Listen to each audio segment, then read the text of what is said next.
scoot capability. The Paladin has a maximum range of 30 kilometers with conventional rocket-assisted munitions and can fire the GPS-guided Excalibur round.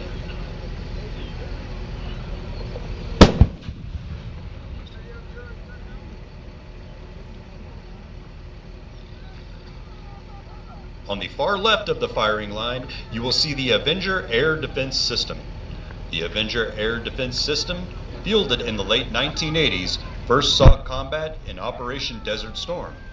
This mobile system mounts Stinger missiles on a Humvee platform to provide maneuver forces with rapid response protection against helicopters, fixed-wing aircraft, and drones. He sees us.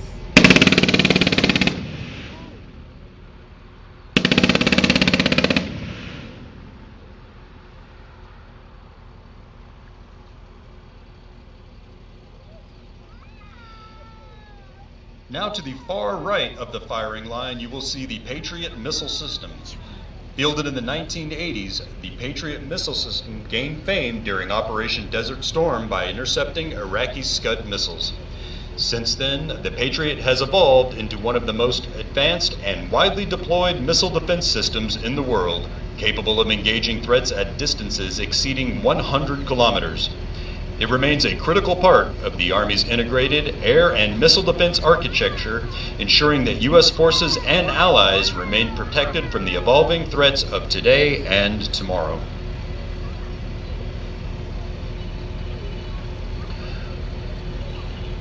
Moving on, if you'll direct your attention to the far northeast corner of the field, you will see the M270 MLRS. The M270 multiple launch rocket system, fielded in 1983, delivered devastating rocket barrages during Operation Desert Storm, earning the nickname Steel Rain. Its armored track chassis allows it to keep pace with heavy forces while delivering long-range fires. The M270 Alpha 1 can launch the guided multiple launch rocket system and the Army Tactical Missile System, providing a scalable mix of munitions with ranges exceeding 300 kilometers.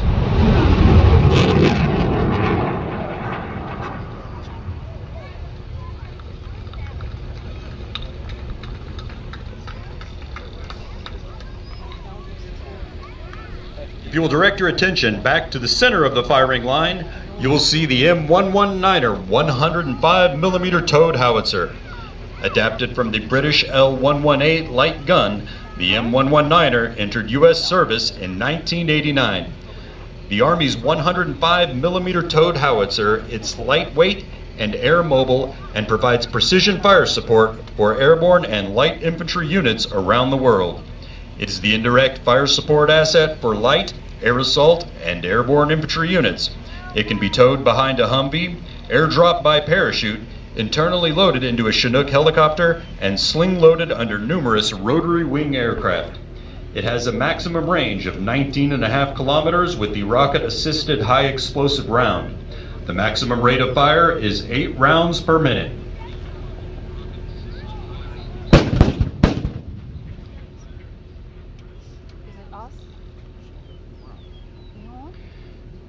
If you will direct your attention back to the northeast corner of the field, we have the M270 Alpha 2 MLRS upgrade. Upgraded in the early 2000s with faster targeting and reload capabilities, the M270 Alpha 2 maintains the MLRS legacy while improving its responsiveness and precision with digital fire control. With enhanced survivability, improved target engagement speed, and extended service life, the M270 Alpha 2 provides a highly mobile, versatile, and lethal fire platform, striking targets at ranges exceeding 500 kilometers. Right next to the 270 Alpha 2, we have the M142 HIMARS. First fielded in 2005, the High Mobility Artillery Rocket System, or HIMARS, brings rocket artillery to light and airborne forces. Its mobility and precision have made it a key asset in modern operations. It is a lightweight, highly mobile, and precision-capable rocket artillery system designed to deliver long-range fire support with speed and accuracy. Mounted on a standard 5-ton truck frame, HIMARS can rapidly deploy across diverse terrains. Capable of launching the Guided Multiple Launch Rocket System and the Army Tactical Missile System, the M142 provides versatile firepower with ranges exceeding 300 kilometers, enabling commanders to engage high-value targets while minimizing risks to friendly forces. It debuted in Iraq in 2007, but remains a lethal force for our Army.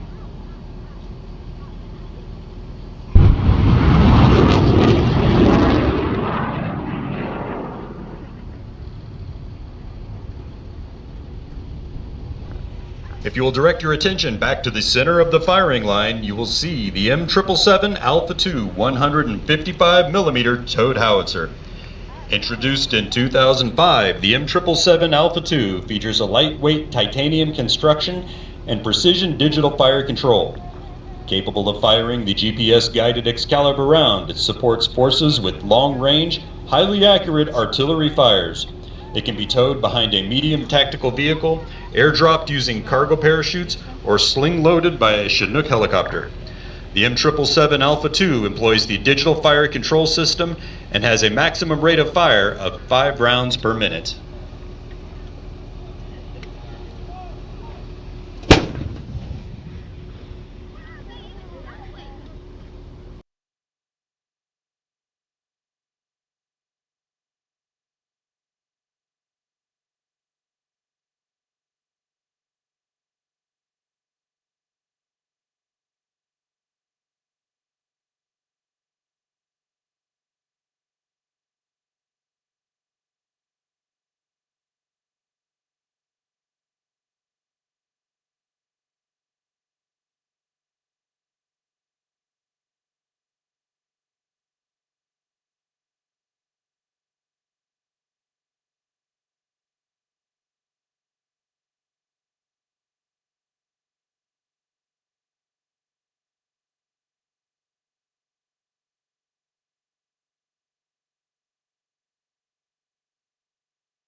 Stuck around for this good news because we have a follow-up to a story that Local News Live has been following for nearly a year now. Last summer, we first introduced you to a little boy named Carter. There he is. He had a skin condition that was very rare, and it prevented him from ever being able to close his eyelids. That was until September when Carter underwent a skin graft surgery to finally give him eyelids.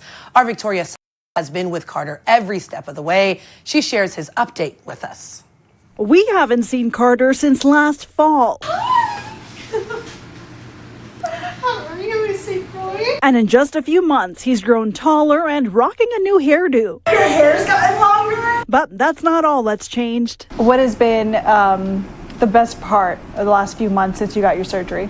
The headaches are gone now, and I get to sleep better. I just need to get my eyes tired and fall asleep. But Carter still has to live with a rare skin condition called lamellar ecthyosis. It makes the skin on the rest of his body tight and flaky. So that one has to get as much Aquaphor it needs, and this one, I've been putting Aquaphor on it, so it's been disappearing. The grafts are fully set. I mean, essentially, we just have to wait for the coloring, and it'll also flatten out more over time. So this discoloration will start to blend in more. Despite the discomfort, Mom Shy Breezy believes this is the best version of Carter. I think the fact that he's getting like true rest now has impacted his entire personality. He's so much just happier all the time.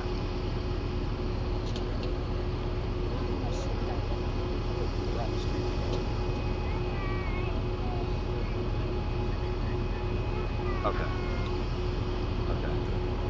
Okay. All right. Cool. Thanks.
Ladies and gentlemen, thank you for joining us in celebrating 250 years of Army excellence. From muskets to missiles, from horse-drawn cannons to precision rocket systems, the U.S. Army remains Army strong, ready to defend freedom anytime, anywhere. We would like to invite any of those that are 18 years of age or older that would like the opportunity to fire one of our cannon systems to sign the waiver below at the front of the bleacher systems below at this time. Thank you for attending. Army strong, fire's ready.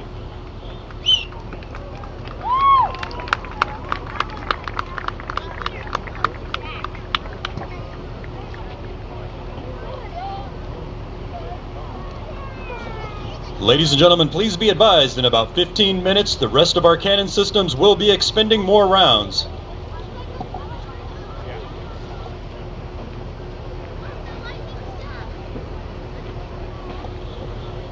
Again, those 18 years of age and older that would like the opportunity to fire one of the 119ers, please proceed to the front of the bleachers at this time. Thank you. Oh, no. But we don't practice with training.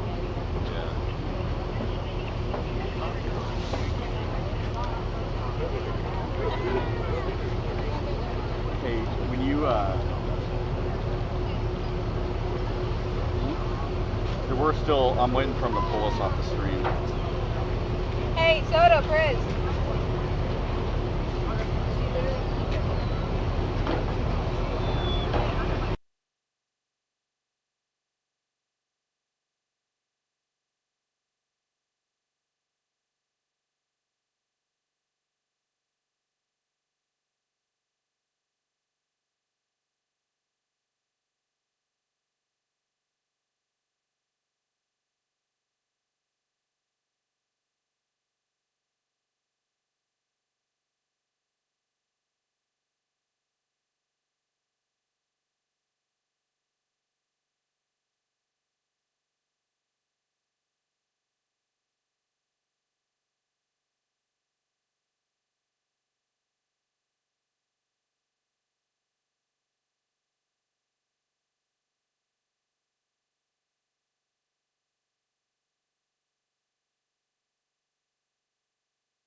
So-called Big Beautiful Bill is up for debate in the U.S. Senate. It could bring big changes to both Medicaid and SNAP benefits for people across the country. Joining me now to break down what this could cost a state like Connecticut is consumer investigative reporter Cassidy Williams. Cassidy, what's the latest?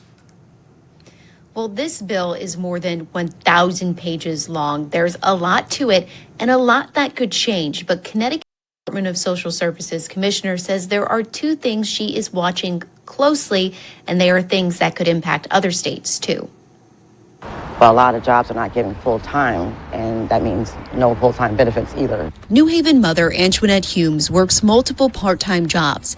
Until she finds something with benefits, she and her son are on Medicaid insurance. They receive SNAP benefits to help buy groceries too. It's been challenging, but I am pressing on. I'm optimistic about finding what I need, and I got to keep going because I have my son. As Humes focuses on her family, she is also worried about how the current bill in Washington could impact her benefits. Her prescriptions would cost $500 a month without insurance. And would you be able to afford that, or would you just go without? I would probably not be able to afford it and just get some of it, but all of it is needed. This weighs on us very heavily because we know what it will mean if we have to make really drastic decisions about the level of benefit that people get, because people are already struggling with the benefit that they have.